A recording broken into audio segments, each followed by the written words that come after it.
Aleluia. Vamos ler a palavra desta noite. Vamos convidar o diácono Miguel. Ele estará lendo a palavra, estará comentando a respeito da palavra de Deus. Amém? O diácono Miguel, ele vai passar o seu instrumento de trabalho para... Paz do Senhor, pois não? Amém. Pastor, eu estou surpreso. Amém. Deus, Ele nos dá a palavra na hora. Irmãos, vamos abrir nossas Bíblias em Mateus, Evangelho de Mateus, capítulo 10, do versículo 40 até o 42. Mateus 10, versículo 40, 41 e 42. Amém? Que diz a respeito das recompensas. Então vamos ler. Quem vos recebe, a mim me recebe. E quem me recebe, recebe aquele que me enviou. Quem recebe um profeta, no caráter de profeta, receberá o galardão de profeta. Quem recebe um justo, no caráter de justo, receberá o galardão de justo. E quem der a beber, ainda que seja um copo de água fria, a um destes pequeninos, por ser este meu discípulo, em verdade vos digo que de modo algum perderá o seu galardão. Aleluia. Amém. Então, esses 3 versículos que falam sobre as recompensas de quem está na frente da batalha, como o pastor está sempre na rua, sempre levando a palavra no meio da rua mesmo, em qualquer lugar que ele fala que para, nos comércios, nós também, né, onde nós vamos, e sempre quando temos oportunidade, a gente sempre está falando, quando temos oportunidade, falamos de Jesus, né, para aquelas pessoas que estão abertas para escutar a palavra. E aqui Deus nos fala, né, que quem nos recebe também recebe a Cristo naquele momento, né? E quem me recebe, recebe aquele que me enviou, que é o próprio Deus. E quem recebe um profeta, que somos nós na rua, recebe também a Jesus, né? Então, o que Deus está falando aqui conosco, no versículo 42, e quem der a beber, ainda que seja um copo de água fria, a um destes pequeninos que somos nós, por ser este meu discípulo, em verdade eu digo que de modo algum perderá o seu galardão. Então ele está falando aqui que nós não estamos perdendo tempo e nem estamos aí fora, perdidos ou sozinhos. Sempre quando a gente está na rua e está levando a palavra e fala da paz, de ter Jesus do nosso lado, né, do nosso caminho, a gente não está perdendo tempo com isso. A gente está, sim, ganhando o nosso galardão, porque Deus, o próprio Deus nos fala que nunca nós vamos perder o nosso galardão, quando nós levamos a palavra dele. É uma palavra sempre de vida, palavra de vitória, palavra de correção, né? Amém? Então, que nós tenhamos essa certeza. Todos os locais que nós vamos, se a gente tem a oportunidade, abre a tua boca, fala de Jesus para a pessoa. Às vezes ela está precisando, de uma pequena palavra, um abraço, um aperto de mão, um conselho que você possa dar. Sempre fale com essa pessoa, que ela está sempre precisando de uma ajuda, né? Por mais simples ou mais requintada que a pessoa possa ser, ela sempre precisa escutar uma palavra de conforto, né? Não é por classe social, raça ou credo que nós não devemos levar a palavra. A gente tem que levar a palavra para todo o povo, né? Como Jesus ensinou, né? Levar a palavra, pregar por todo o canto, né?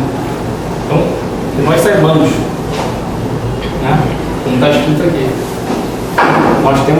nós vamos ter o nosso galardão junto ao Pai, quando nós fomos, né? Dos céus, né? Amém? Amém. Então, vamos fazer o nosso trabalho na terra. Hoje, eu aqui na igreja, né, me veio uma palavra em Coríntios, né? E também em Gálatas, que fala também sobre o Espírito Santo, né? Os dons espirituais. E é engraçado que ali fala que a gente tem que ter o amor, né? O fruto do Espírito Santo é o amor, a paz, a alegria, a benignidade, a bondade, né? E é impressionante que quando a gente toma posse, né? E todo dia busca, né? Busca o Senhor, mas busca como mesmo Pedro no domingo, né? Falou pra gente, falar que ama a Deus é fácil, mas vamos buscar, Senhor, eu não te amo, mas me tenta fazer com que eu passe a amar o Senhor. Aleluia.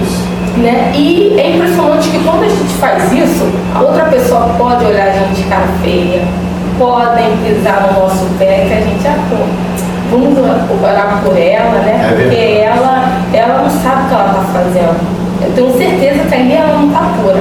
Então você passa a não brigar mais com a pessoa.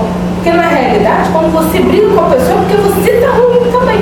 E se você estiver na paz, a pessoa não, desculpa, eu não quis isso. Eu não quis isso, irmão. Meu pé que estava aqui, tu até põe até a culpa do teu pé que estava ali com a pessoa pisada. Você que se pede desculpa pela pessoa. Então, assim, como é muito importante, e até mesmo eu, particularmente, né, a gente é carne, é humano, e às vezes a gente está assim, fulano, aí eu me esforço, a paz do Senhor, a paz, porque como que você vai estar aqui, vai louvar, e não vai dar a paz para todo mundo da igreja? Não importa se o irmão está de olhando de cara feia, se está com raiva, eu acho que você vem aqui para a igreja para agradecer e louvar o Senhor. Aleluia. Né? Então, e a gente tem que fazer a nossa parte. A irmã Socorro, ela falou assim, no meu aniversário, eu queria tanto cantar o Espírito Santo da Fernanda Bruna, tô ensaiando, eu posso? Eu não posso, sim, não sei o quê, que a igreja é para todo mundo. Aí eu falei, e quando chegou aqui, o CD estava arranhado, porque eu não baixei, né, a música, porque eu tinha um CD. Aí o CD todo arranhado, eu fiquei com uma vergonha, com uma tristeza, porque ela tinha me pedido. Eu fiquei até emocionada, eu fiquei com vergonha. Aí eu fui cantei sem louvor. Aí eu cheguei em casa e falei, não, eu tenho que me redimir. Eu tenho que gravar, porque a pessoa chega, se produz, vem com uma maquiagem, trouxe a mãe, chega aqui, não tem o que ela estava esperando, né? Aí eu até em frente à igreja quero pedir perdão para Socorro, para irmã Socorro, e eu trouxe o CD, quero convidar ela, a Elane, para louvar, tá? E que todo mundo possa louvar hoje, agradecer, pedir para o Espírito Santo, porque às vezes a gente não tem força para pedir, né? A gente está com tanta angústia, todo dia orando, aí acontece a mesma coisa de, Senhor, nem eu consigo orar para os outros, mas por mim eu nem tenho mais força. Mas que hoje o Espírito Santo, que sabe o que está acontecendo com cada um dentro da gente, que ele venha pedir, tá? Por nós. Obrigado, Jesus. Amém. Agora dízimos e ofertas.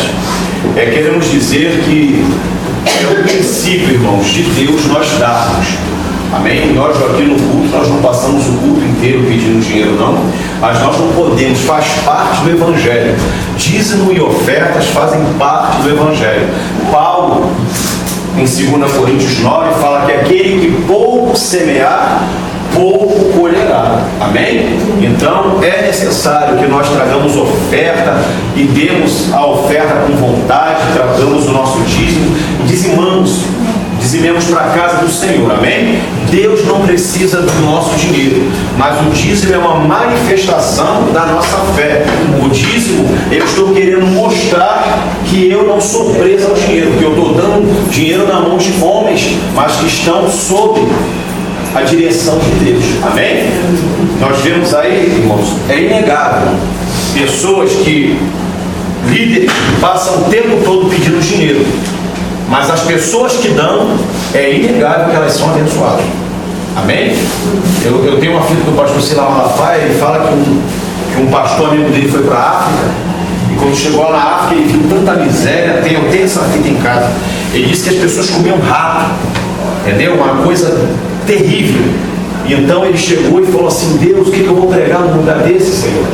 em uma cidade, e ele passou uma semana pedindo a Deus o que ele iria pregar naquele lugar ali, tamanha miséria que ele via. E Deus falou para ele assim: pregue para eles darem. Mas Deus, como é que pode pregar para eles darem, Senhor? Eles estão comendo raro. E Deus falou para ele: manda eles dividirem o que eles têm. E irmãos, parece uma coisa utópica, mas ele começou a pregar que aquele que tinha um raro, que dividisse com outros. E ele começou a pregar aquilo, e aquele lugar onde a cidade, não me lembro da cidade, eu tenho a fita, eu vou deixar até aqui quem quiser ver. Ele disse que aquele lugar foi abençoado, porque eles começaram, mesmo dentro da sua pobreza, eles começaram a dividir, eles começaram a compartilhar, e eles foram abençoados. Amém? Toda pessoa que ajuda, irmãos, toda pessoa que é mão aberta para as coisas de Deus e para as outras pessoas, pode olhar a vida dela, que ela é uma pessoa próspera. É um princípio de Deus. A Bíblia diz que aquele que muito semeia, muito colherá. Eu tenho visto isso na vida de um amigo, que eu vejo isso na vida dele. Como um amigo, eu fico assim, às vezes, como eu aprendo com ele. Ele vai lá em casa, ora por mim, pastor, qualquer coisa que ele vai fazer, ele chega para mim, pede conselho, mas aquele homem é muito abençoador. Amém? Sexta-feira passada agora, ele esqueceu a chave da casa dele. Ele estava indo para Rio das Ostras, que tem um comitê lá, que está apoiando essa sobrinha do pastor que eu falei, e ele esqueceu a chave do carro lá em Rio Bonito. Quem sabe onde é Rio Bonito? Eu parado a semana toda, eu falei: meu Deus, my God. Aí eu falei: não, tá bom, Milton, eu vou levar a chave para você aí.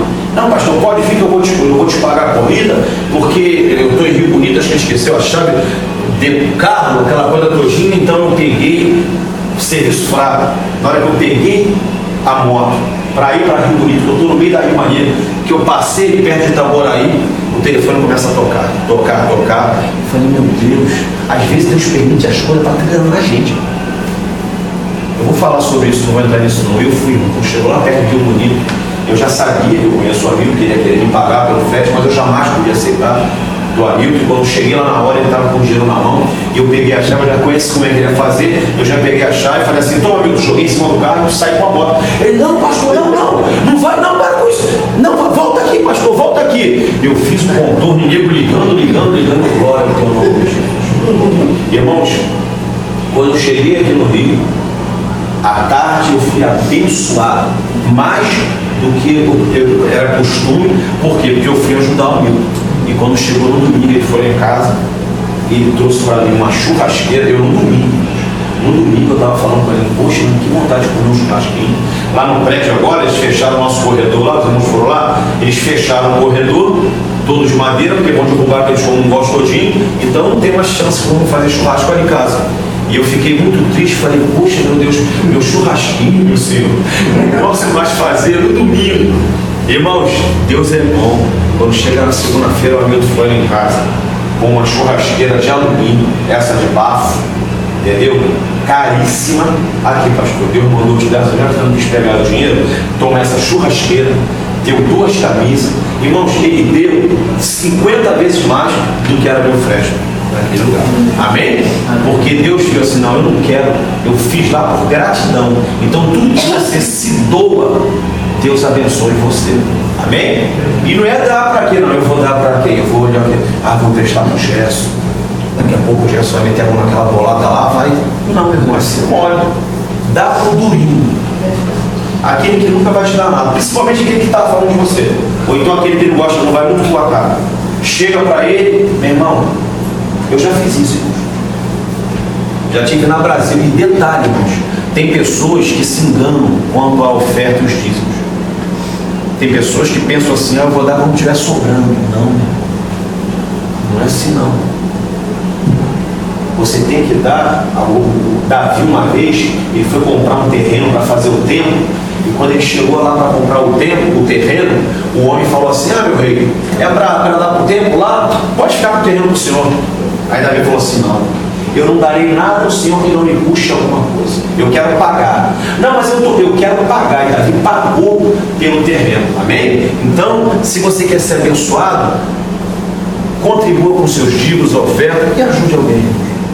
Principalmente aquele que não vai te dar nada de volta. Eu já tive esse prazer. É duro, é difícil. Aqui é minha esposa. de eu estar em casa e daqui a pouco comprar um sapato, quando chegar em casa com um sapato novinho, daqui a pouco a Elaine, o que tu vai fazer, Roberto? Não fala para ela. Ela, Roberto, pegar e dar bolsas de compra. Deus, eu já estive andando na rua e Deus fala assim, pega tanto e leva na casa de fulano. E valorzinho que ia fazer falta, meu irmão. Não é valor que estava sobrando, não. Que estava na poupança igual o Gerson, não. É valor que ele fazia falta. E aquela guerra interna. E eu fui lá, peguei o dinheiro, fui na casa da pessoa. Se tu pensava que tu não consegue dar, eu cheguei na casa aqui, minha irmã. Deus mandou te dar, eu entreguei na mão da irmã, começou a chorar igual criança. Pastor, não tinha nada para comer dentro de casa. Eu não falo nada. Tem gente, irmãos, que ele morre de fome dentro de casa, mas ele não fala nada. Amém? Às vezes você está vendo a pessoa bem arrumada, às vezes você está vendo a pessoa. Se Deus tocar no teu coração, vai lá. Quem entendeu, diga amém. Amém? Faça isso, é um princípio de Deus, irmãos. Isso não é a palavra do pastor, não. Aquele que semear, ele vai ver. Eu conheço muito crente que eu posso até discordar teologicamente e da maneira que eles fazem para arrecadar dinheiro. Mas é inegável que toda pessoa que contribui, porque ainda que o líder esteja fazendo falcatrua, a pessoa quando está dando é compromisso dela com Deus. E duvido uma pessoa abençoar as coisas de Deus e não ser retribuída. Amém? Vamos agora louvar o Luana mais uma vez. Luana tem que ficar por aqui por perto para louvar com mais um hino, para que nós possamos recolher dízimos e ofertas. Queria pedir aos 26, versículo, a partir do versículo 59. Diz assim, todos abriram? Amém. Diz assim, ora, os principais dos sacerdotes e os anciãos e todo o conselho buscavam falso testemunho contra Jesus, para poderem dar-lhe a morte. E não o acharam, apesar de se apresentarem muitas testemunhas falsas, mas por fim chegaram duas que disseram, este homem disse, eu posso derrubar o templo de Deus e reedificar em 3 dias. E levantando-se o sumo sacerdote, disse, não responde coisa alguma ao que estes depõem contra ti? Todos, versículo 63. E Jesus, porém, guardava silêncio.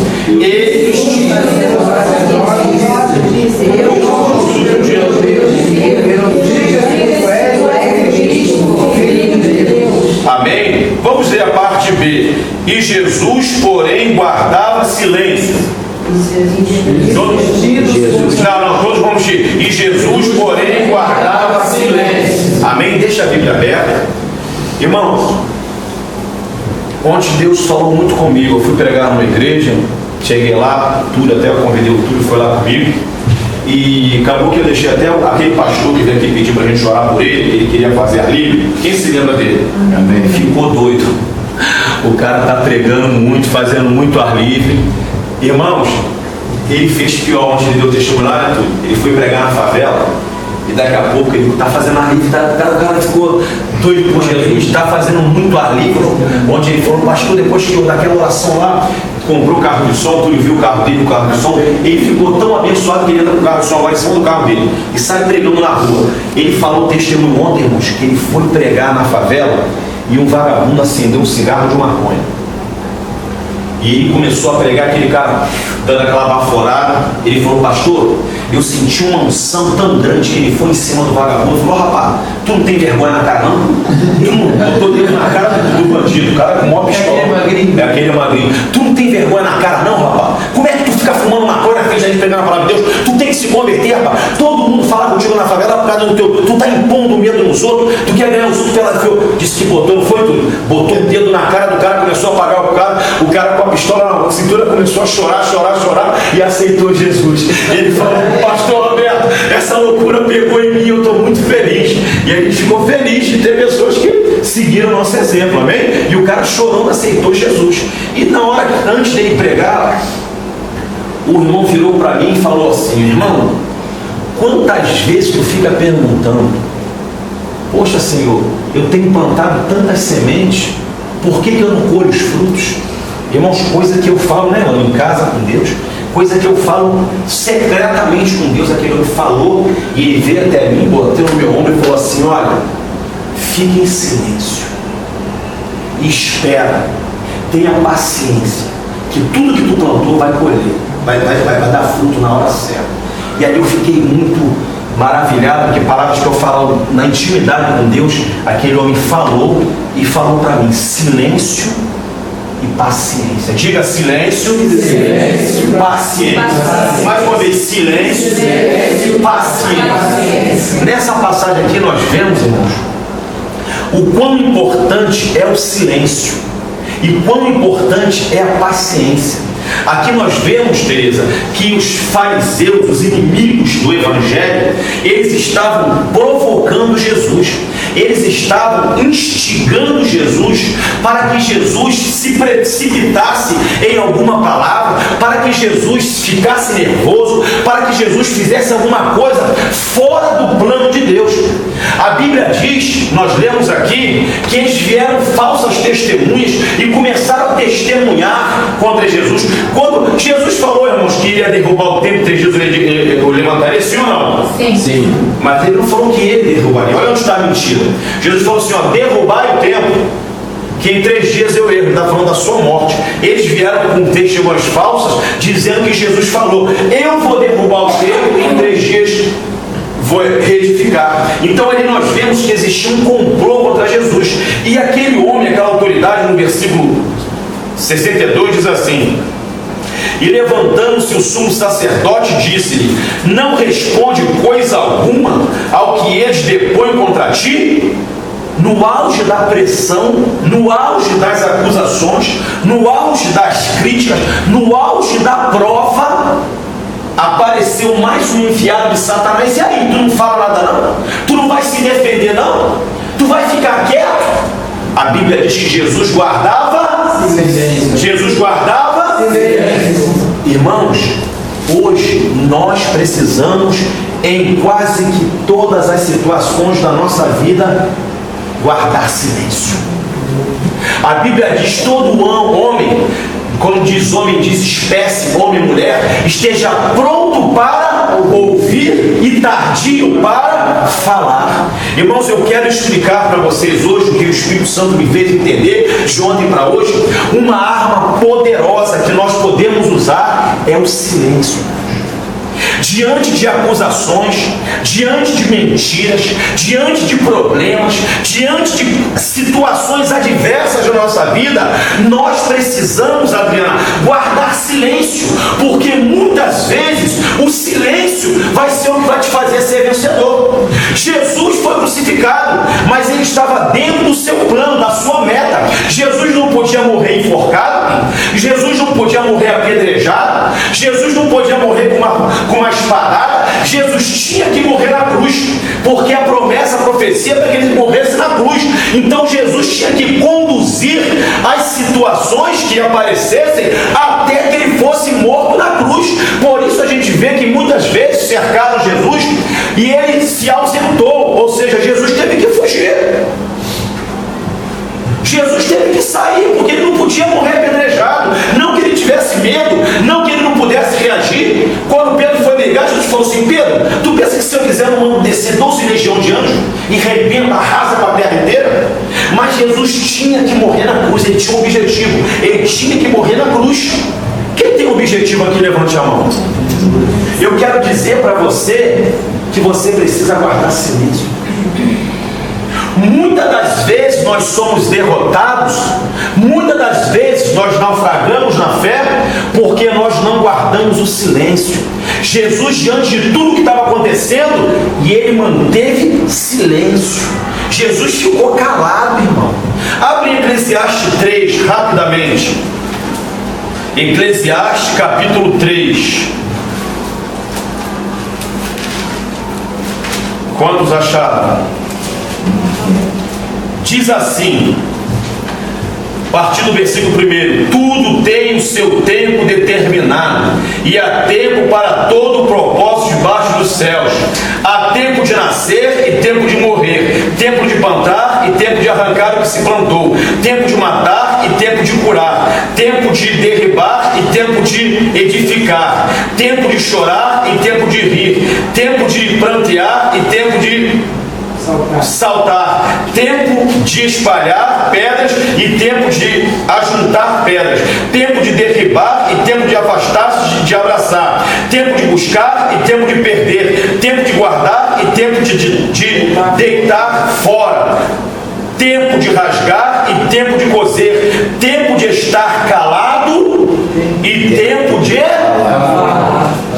Irmãos, tem situações na nossa vida, tem problemas, tem situações fortes, que a melhor arma que você vai poder usar é o silêncio.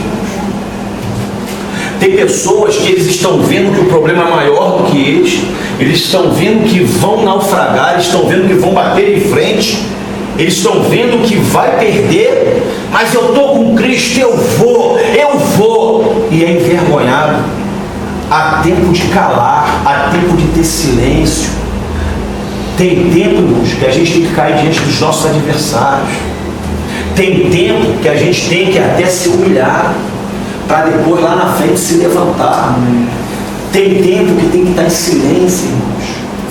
Eu conheço um diácono que ele teve um problema. Ele ligou para mim: pô, pastor, tô irado, pastor.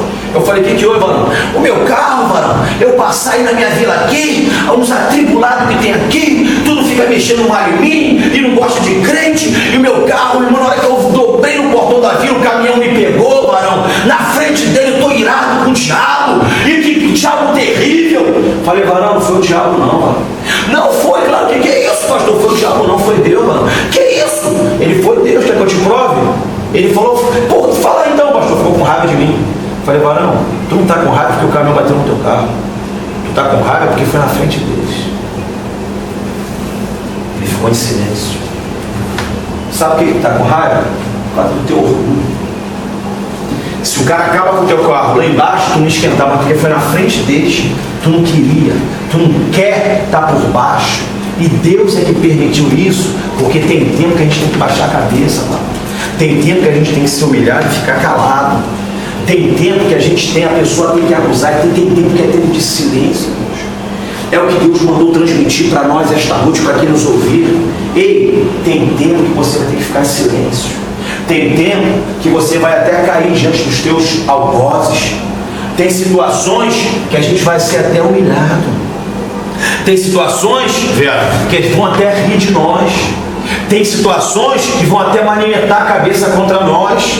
Tem situações que você vai ficar arrasado. Mas fique em silêncio, meu. Fique em silêncio. Fica quieto. Porque quem fica em silêncio alcança a vitória. Sabe o que Satanás quer, irmãos? Satanás quer que você murmure. Satanás quer que você se ire contra Deus. Satanás quer... Abra sua Bíblia em Amós, rapidamente. Amós 5,13. Quem achar e liga. Leia para mim. Amós 5,13. Por isso o sábio se cala neste tempo, porque é tempo de desgraça. Lê de novo. Por isso o sábio se cala neste tempo, porque é tempo de desgraça. Na minha original está: por isso o sábio fica em silêncio. Tem momento, Tereza, que nós temos que estar em silêncio. Tem momento que a gente tem que ficar de boca fechada. Quantas pessoas perdem bênção porque Deus faz uma promessa para ele sai espalhando para todo mundo. Ele sai contando para todo mundo. Aí Deus falou comigo que eu vou fazer isso e isso. Deus falou comigo